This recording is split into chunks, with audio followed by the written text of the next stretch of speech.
So, an interesting thing came up on social media a little while ago. Um, Figured I'd talk about it because it's actually kind of cool. Um,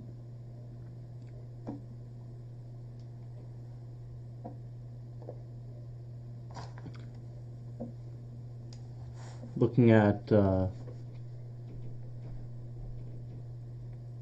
this is the logo for the United States Postal Service, and the guy here is talking about how to figure out how fast something is going.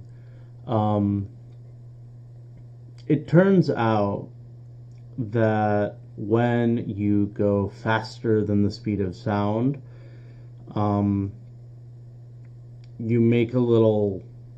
It's not a little, but you basically make a like a little shock cloud.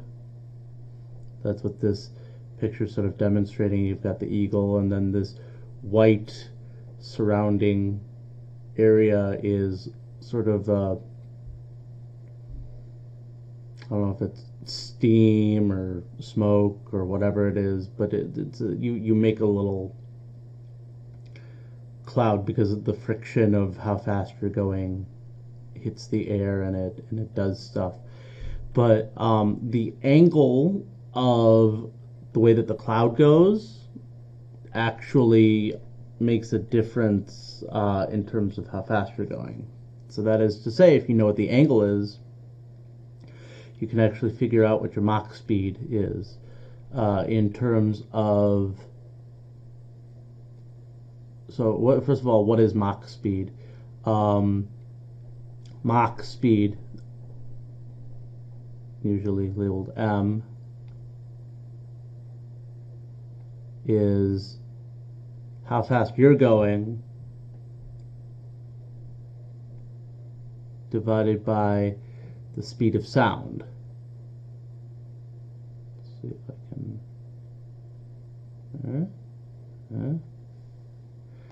Um,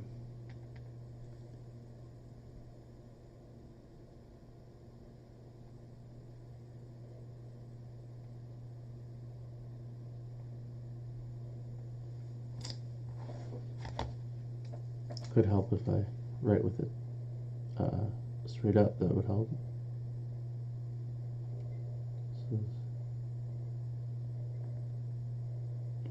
So whatever speed you're going divided by the speed of sound, that is what your quote unquote Mach number is. Like for example, going Mach 1 is you're going the speed of sound. Going Mach 2, twice the speed of sound. And where does all this come in? Well, it turns out there's a formula. If you know what the Mach angle is, the Mach angle being the angle that this thing, that your little smoke cloud makes with your body, or if you're an airplane or something, the angle that the smoke cloud makes with the airplane, you can actually figure out how fast you're going. So you look at this angle here,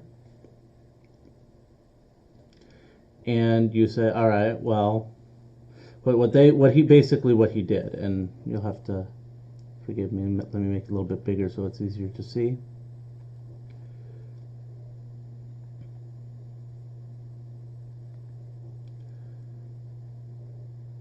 What he did is he basically found the slope of the cloud here, and he said, all right, well, here's one unit, probably a centimeter.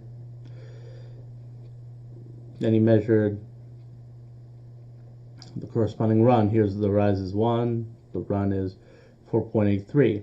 And, if you know this is a right triangle, well, you can do basic trig. You can figure out the angle, right? Just like we've been doing.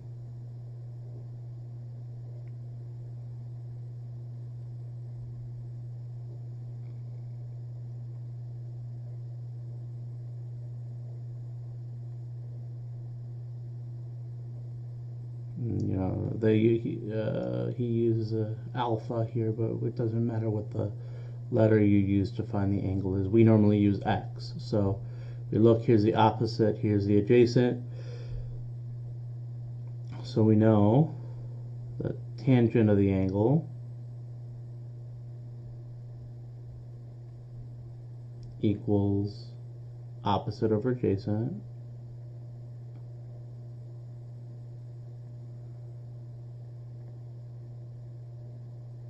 That's of course an 8. We can maybe make an 8 here, that'll help.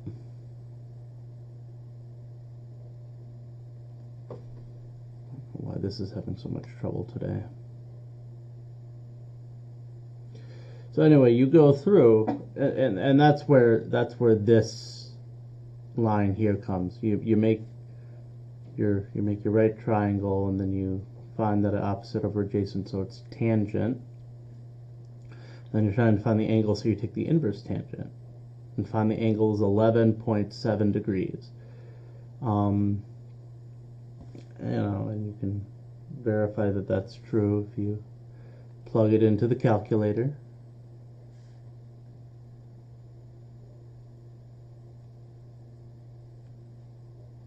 If it'll respond to an on button, that would be great. So inverse tangent, second tangent of this 1 over 4.83 number should give you about what he was saying. Yeah, roughly 11.7, a little bit less, right? 11.697. So he's rounding to the nearest tenth, right? But you'll notice when he goes back in and he does the problem again, he's going to use this whole thing because you have to. You can't use the rounded number in there. So I'll show you what I'm talking about. So now that we've done that, we know that the angle is 11.7. We can figure out this m, that's the Mach number, what we've been talking about, the velocity divided by the speed of sound. So we know angle is 11.7, so we're going to find the Mach number by doing 1 over the sine of that 11.7 number, 11.697, and we'll come out with our answer. And we go through and we plug it in. I'm gonna actually plug in this number into my answer. Let me show you how I do that. 1 divided by sine of, go into the history for this one, and I can just have it automatically come up. I don't have to type anything out. And again, notice how I get to the nearest hundredth here, same as he does, 4.93. That's because I used that whole thing. Watch what would have happened if I had just done 1 divided by the sine of 11.7. I want you to see how it's not quite the same. You see how it's there to the nearest thousandth? See how, here's where the error starts. So just be careful, because especially if you're told to round to the nearest, I don't know, 10,000th, if you're asked to round to the nearest 4 decimal places, you're not going to be right. Here you're going to get 4.9313 if you round to the nearest 4 decimal places, but here you're going to get 4.9324. You see how these last two numbers end up being different? You do get a different answer, and especially if you're asked to round to a certain level of specification, you're not going to get it right. But anyway, so you go through and you get 4.93. And that is your Mach number. Now the question becomes, okay, that's all well and good, but what does that even mean? What is Mach 4.9? If you look in the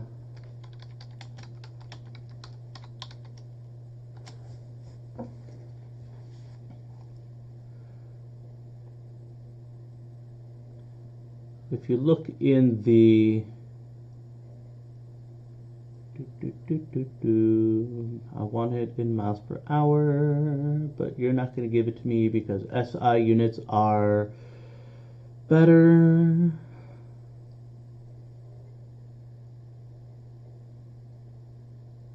Oh, there we go. 767 miles per hour. The speed of sound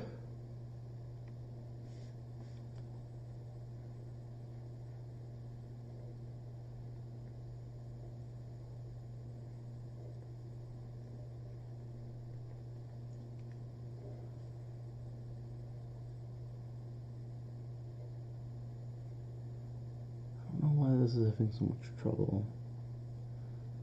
The speed of sound —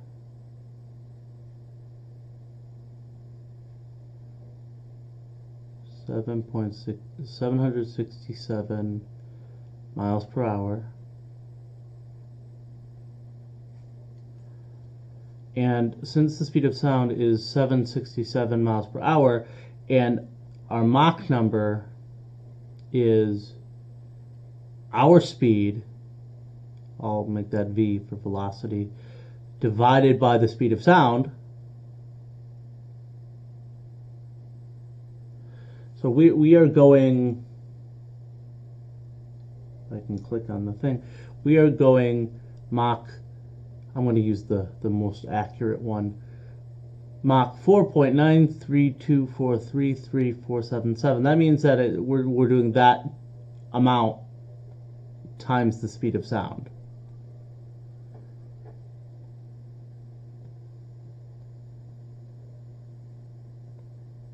It'll let me do it, times the speed of sound. Look what you get. That's the speed at which we are going. So what we were able to do, what this guy, Mr. Professor Higgins here, was able to do is he was able to show, based on the angle of this shock cloud here, the speed at which this eagle is flying through the air is almost 4,000 miles per hour.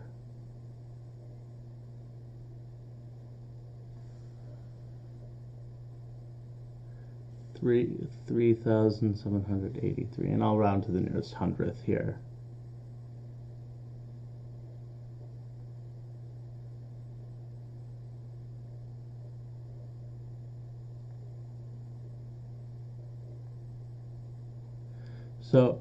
So that's the speed at which this particular eagle is flying.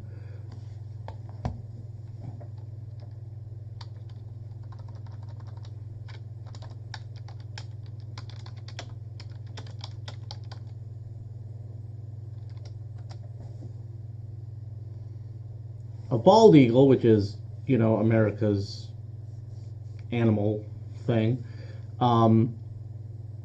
its top speed that's been clocked is about 100 miles an hour. So if you think about it, this United States Postal Service logo is going 37 times faster than it possibly ever could. Hooray! So, okay, what we did, basically there were two things that we talked about. One of them was how to find the area of a triangle when you don't have the base and the height. And basically what you can do is, given some triangle, you'll have to pardon the, but if you know one side, you know the other, and you know the angle in the middle, you can find the area of that triangle.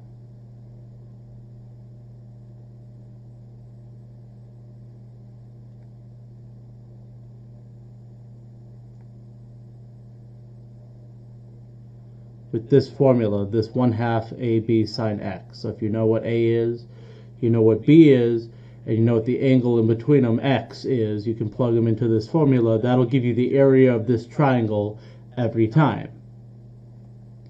So there's sort of part one, and then we're going to use this in order to do a more complicated problem, like here's a pentagon, and so what we can do here is we can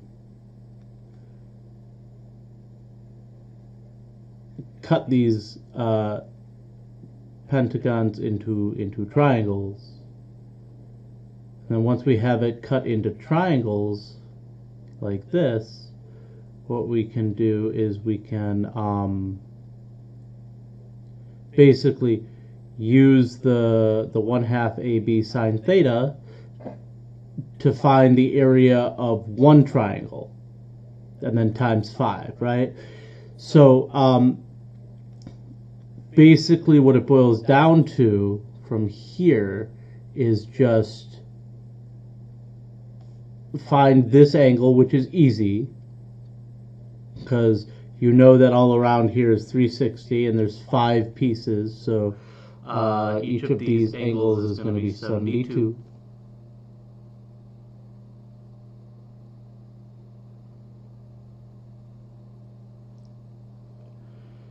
Each of these angles is going to be 72. And so basically what it boils down to from here is, do we have the radius or do we have something else? If we've got the radius, here's 5 inches. Well, all these are 5, right?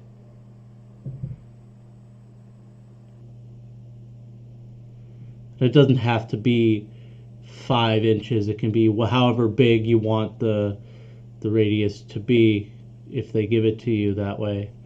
Let me not use the number 5 just to avoid confusion later on. Is that a dead pixel on my screen? No, it's just a speck of dust. Thank goodness. Okay, so let's, I don't know, 8.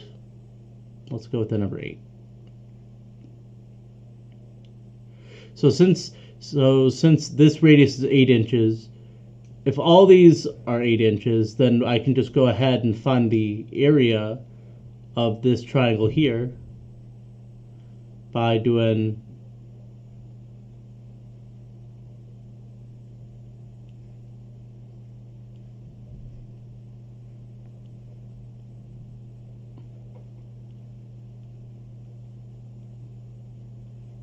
and then what I can do from here is just, since we know this 2 sides of the triangle and the angle in between, we can find the area of the triangle, and then there's 5 of them, so we can take whatever this is, throw it into the calculator, like this.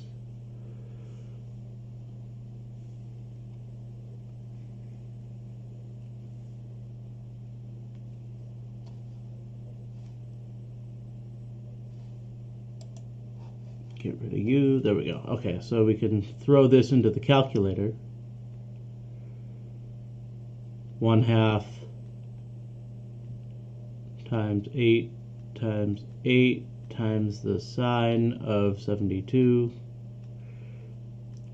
That gives us 1 triangle. So the area of this thing here, down here, is roughly a little bit more than 30, right? But we don't want just the 1 triangle, we want all 5. So I'm going to take that, I'm going to multiply by 5 to get the missing rest of them, right? Because we want the whole thing, not just the one part. And that gives us 152. And then from there it just remains to round appropriately. I'm seeing the little squiggly, circly thing.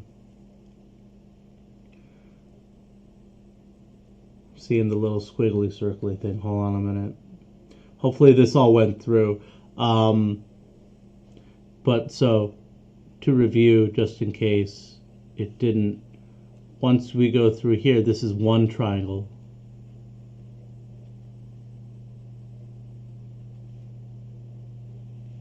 but we want all 5. So this is, when you put it through the calculator, 43380,852. That's 1. And then all 5.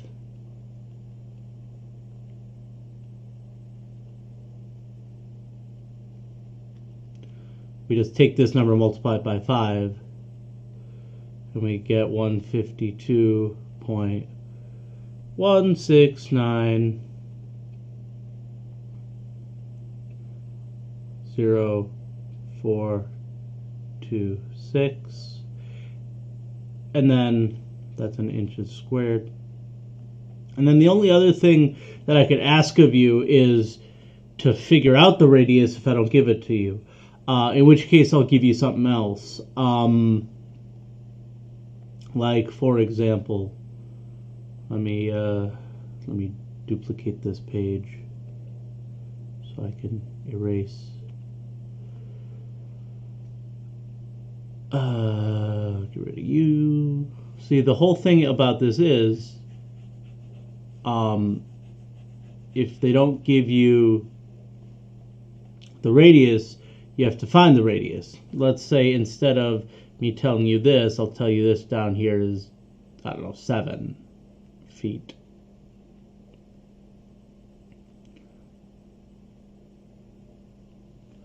This is still 72, right? This number in the middle, this angle here is not going to change. So that's great. But what we need to do is we need to find the radius now. And the way we're going to do that is we're basically going to take this triangle here and we're going to cut it down the middle. And we're going to make ourselves a right triangle. Like this. Let me get it different. So we're going to make a little right triangle here by cutting this in half. And just using this half to figure out the radius. And so we're going to go through and we're going to make ourselves a right triangle. And basically we're just going to cut this in half. So if the whole thing is 7, then this is 3.5, right? If this is what we're trying to find, so I'll put that there. And then the angle here, if the whole thing is 72, then this piece is going to be 36. And then from here, it's just, okay, well, I've got the opposite, I've got the hypotenuse. So I'm going to be doing tangent, right? So tangent of 36 equals 3.5 over x.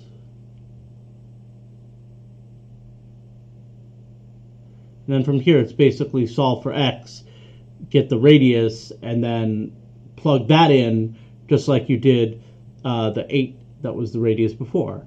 So going through, let's see. So going through, basically you're going to end up with what you're going to cross multiply and divide, and you're going to get 3.5 over tangent 36. So if I can write that down.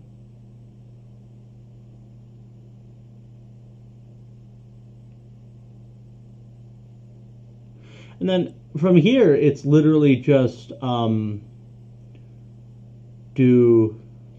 rid of you. Maybe this will help me go faster. Can we go faster?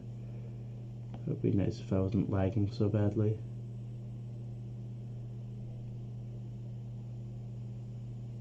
Okay. So here's my radius. So let's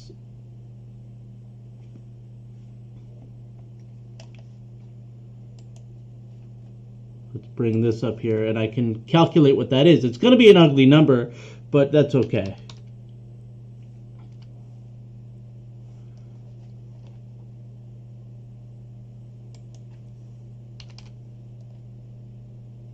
It's going to be an ugly number. So just be prepared for that. This right here, this number, I don't know if you can see very well. This number, this 4.8 number, this one right here, this is our radius.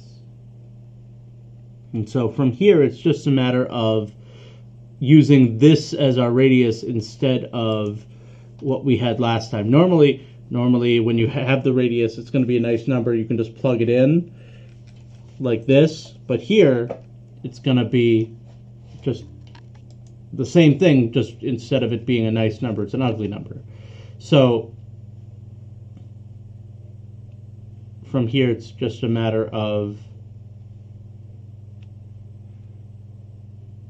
calculating it the way you did before, 1/2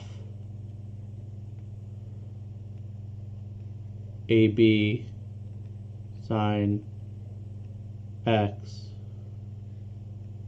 And all those ABs and X's are all the same. All right, A and B are that number we just came up with in the calculator. So A and B are both 4.817336722. So you're going to do that in the calculator. 1/2 times that times sine of the same angle that we had before, because it's always going to be the same angle since it's a pentagon. So when we do this, here's one triangle, 0.5 times that, and I'm going to do it again, times that times the sine of 72, and you end up with this number, this 11.0 number. And then just from here, all you're going to do is times 5 again, just because there's 5 triangles. This 11.03 number is one triangle, but we want 5 of them since it's a pentagon. And so this 55.177 number is our final answer. Make a new page here. So if you've got a segment that you're trying to find, that's when you've got the circle, and then you've got the line going like that. That's a segment. So what we need to know in order to do this problem is what's the angle measure of the arc that we're working with for the segment. What is the angle measure that they give you for this segment over here? Because we need to know this, and then we need to know a radius, right? So what's the information that you're given? Oh, there we go. The information I'm getting is the radius being 4 and the circumference around the segment being 240 degrees. Okay, so 240 degrees. Well, then let me change the way this looks just a little bit.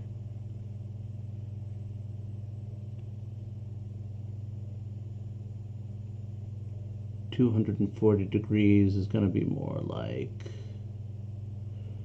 if I can click on the right buttons, that would be wonderful. There we go. 240 degrees is going to be a little bit more like this.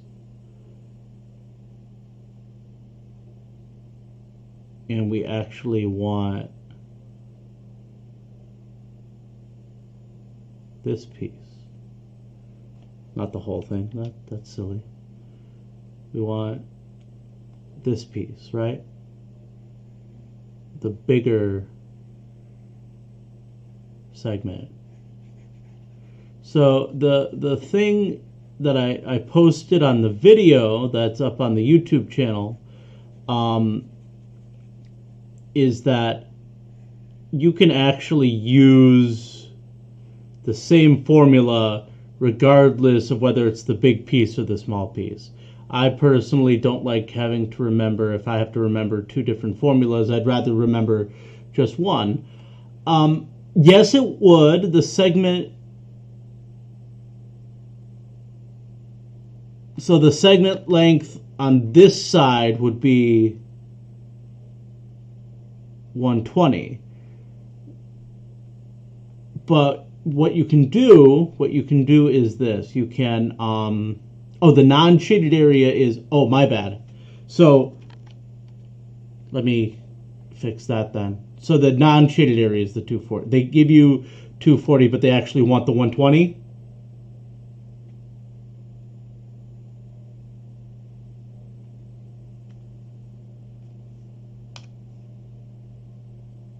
Oh, okay, cool. That actually makes it a little bit more conceptually easier, I think. But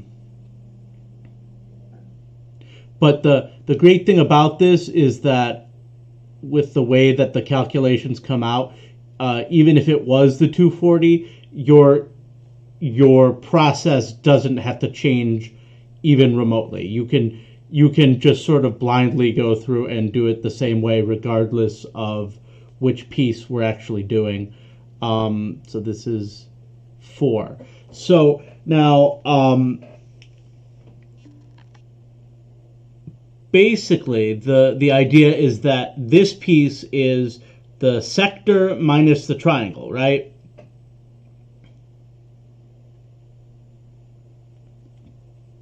See if I can.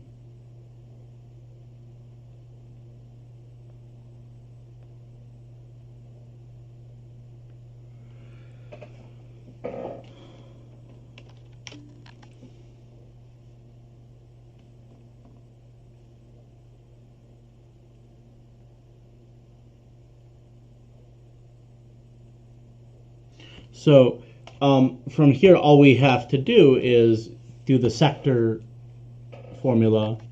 So we know it's 120 out of 360 of the area of the circle. It's just you can even simplify that to 1/3 if you want, but it's 120 out of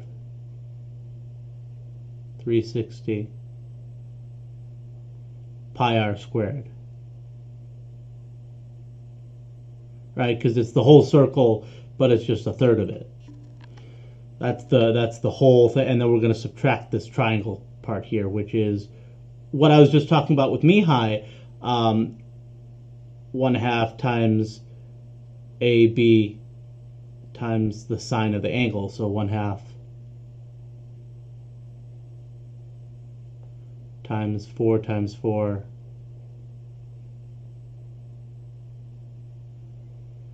times the sine of the angle, which is 120.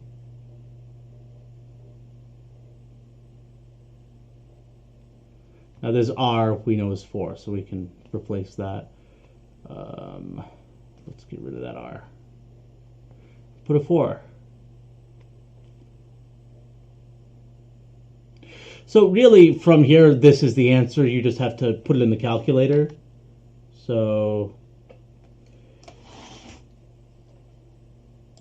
just like,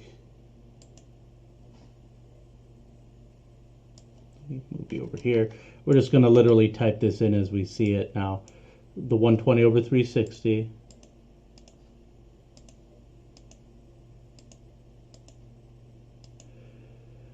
times, and I've got the pi button up here, second, get the pi, times 4 squared, minus, and then just this part here, the 1/2, 0.5 times 4 times 4 times the sine of 120. And then there's your answer. You just type it in and there's your answer. And then obviously make sure you round to the appropriate place, and then you've got your answer. So step 1, we want to find the area of the sector part. This part here, the one, the big pizza slice, right? Which is this, right? It's 120 out of the 360 pi r squared, because that's the area of a circle. And then we want to take away the area of the triangle that's right here, basically. And so that's 1/2 AB sine of the angle that they give you, which is 120. And then you can plug all that in. But after that, once you write this down, there's nothing more to do except enter it into the calculator like so. So when you go through, you type this in, like that, yeah?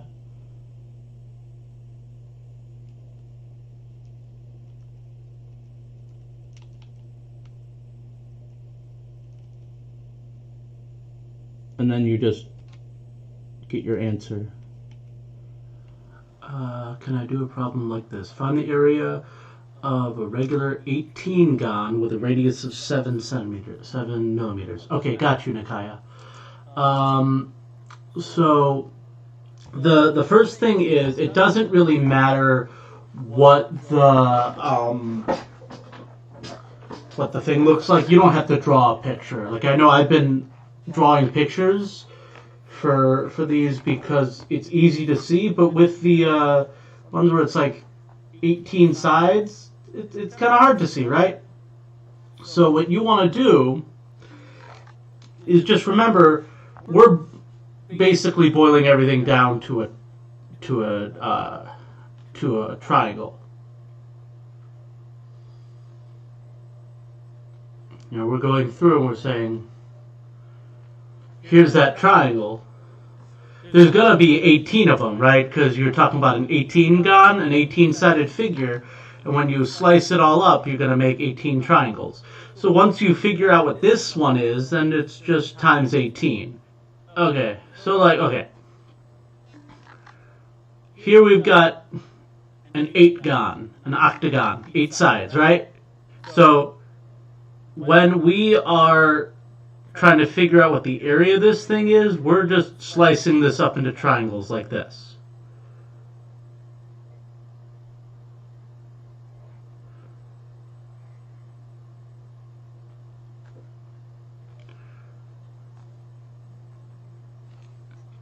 Because we like triangles. We know triangles. Triangles are easy. You know, and so when you do this, if you can figure out what one of these is, well, here there's 8 of them, right?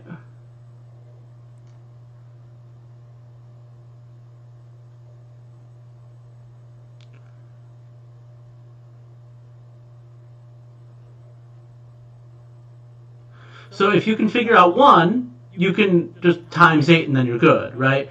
So the thing of it is, for this one, we just want to do it with 18 sides instead of 8. So it's like we're doing this one, but instead of times 8, we're multiplying by 18. Imagine an 18-sided figure, like a decioctagon, I guess it would be, or a octadecagon, or whatever they would call it. But the name doesn't really matter. We're just trying to figure out with our 18-sided figure, we just need to figure out what the area of one of these is. So what we're going to do is we're going to use the thing that we talked about before. We have this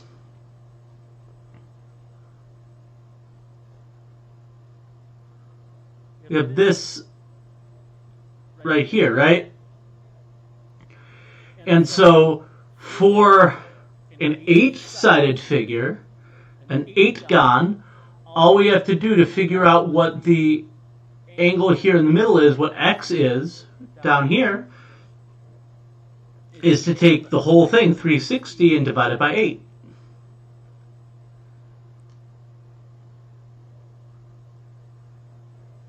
And I end up with, I think, 45 degrees here for my 8 gon. This will let me draw. Doesn't like me right now. And, you know, again, it doesn't matter what the radius is. Here's our A and here's our B. You tell me that the radius is 7 millimeters, right?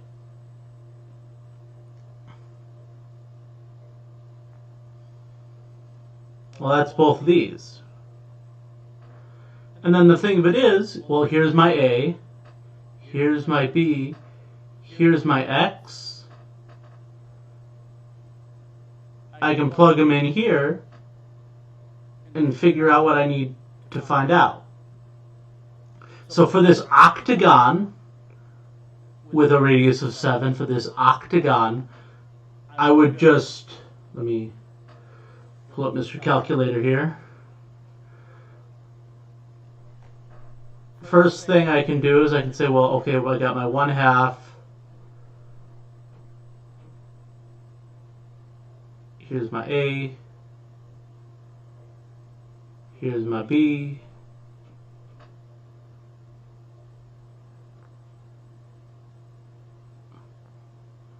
Then my X here is 45. Right? So now I can use the calculator to plug all that in. It'll turn on. There we go.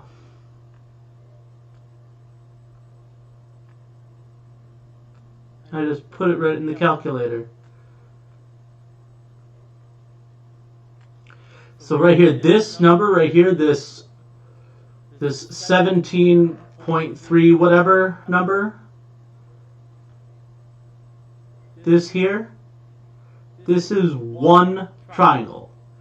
For my 8-sided figure, I've got 8 of them, so I can multiply by 8.